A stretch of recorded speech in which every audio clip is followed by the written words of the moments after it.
Hi traders, how to scale a Gann fan. You've arrived at part 2 of a 3-part series on how to scale a Gann fan. Now this video is a bit of a deep dive on the subject and will help really cement why on earth you would bother to scale a Gann fan in the first place. So let's start right there, shall we? Why scale a Gann fan?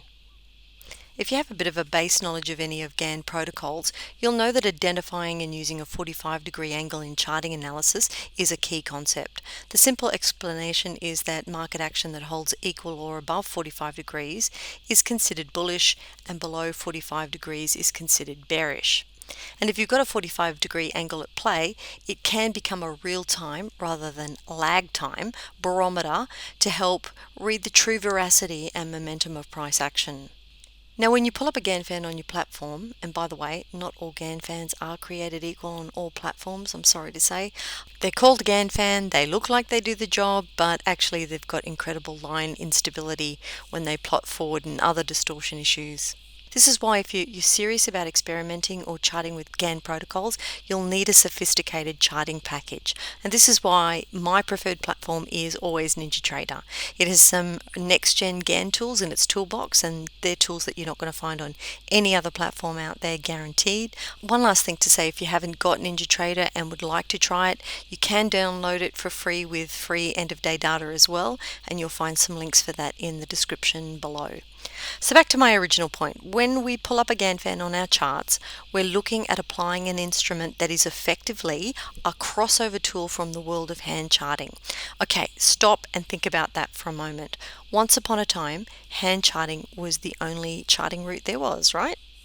And think about it, if you were hand charting, you would be working with a good old-fashioned ruler and protractor, and you'd be measuring the speed of each rally or each trend line in degrees. Simple, right?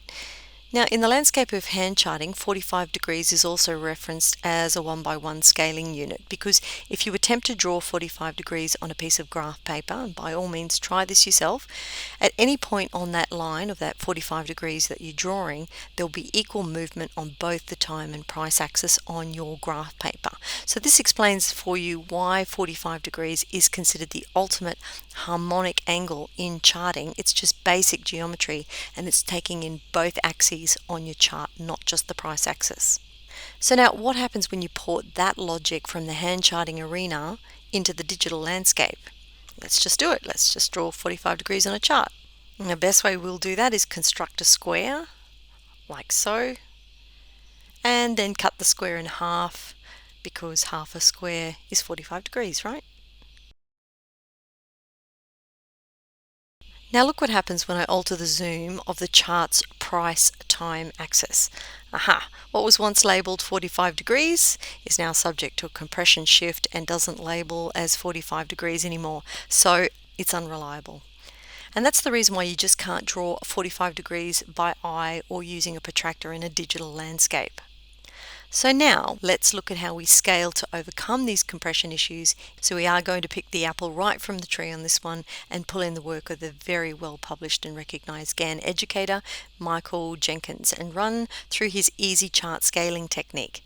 You'll find this gem buried on his Stock Cycles Forecast website, which I'll list in the link below. The easiest way, he writes, to scale to get accurate results is to set up a time and price grid on your charts. So in other words, he's saying be sure that you reference both price and time axis on your DigiCharts in this scaling process. He goes on to say, determine the first impulse wave top, which represents 1 unit of price advance, and a time grid that puts 1/4 of the time unit at the first top. Okay, so let's do it in real time. Here's a chart. Here's a turning point for a new cycle on that chart. Here's what we would call the first impulse wave out in the bull rally from that turning point, and we're going to connect the low and high of that wave with a line. Next, we create a grid using those 2 reference points and making sure we construct that grid referencing both the time and price axis like so. We can do this with a vertical and horizontal frame up around the high and the low.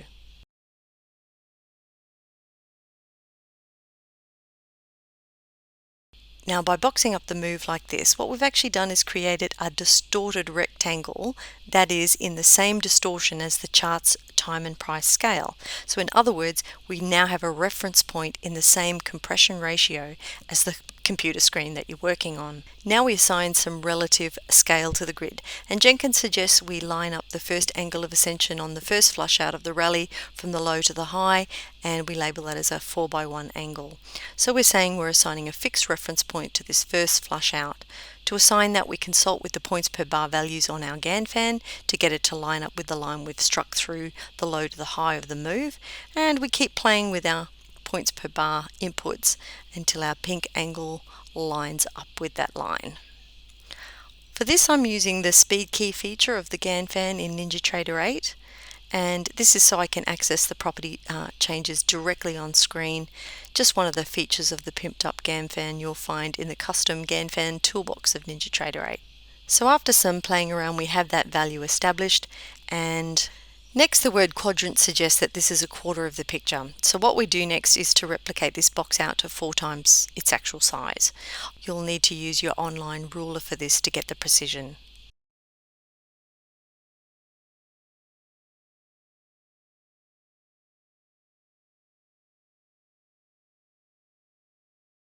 Having quadrupled the size of the initial reference grid, these 4 quadrants together now represents a square in the digital landscape that overcomes time and price distortions of the computer you're working on. And what happens if you cut a square in half? You get 45 degrees, right? And on a Gann fan, 45 degrees is represented by the 1x1 angle. So I'll place our Gann fan back over the grid, and it proves the logic. The 1x1 angle is cutting the overall grid in half. We've cut our scaled square in half to get our 45 degrees. And hence now you have a Gann fan scaled to that time and price cycle. Remember, the real bonus here is that you're referencing both time and price. There are 2 axes on any chart. One is price, the other is time. And this scaling will remain in place until the cycle expires or squares out. What to do with the information now on offer from this scaling? Well, be sure to check out part 3 of the series for that, and I'll show you how I use this kind of information for my trading. I'll include all the reference links in the description below for everything discussed here, including how to download NinjaTrader or where to find the Gann Fan Speed Key tool available in NinjaTrader 8. Plus, there's a lot more videos on the channel that share with you gems from the School of Hard-Won Knowledge, things you're never going to read in a book, and edge tools you're not going to find on any other platform.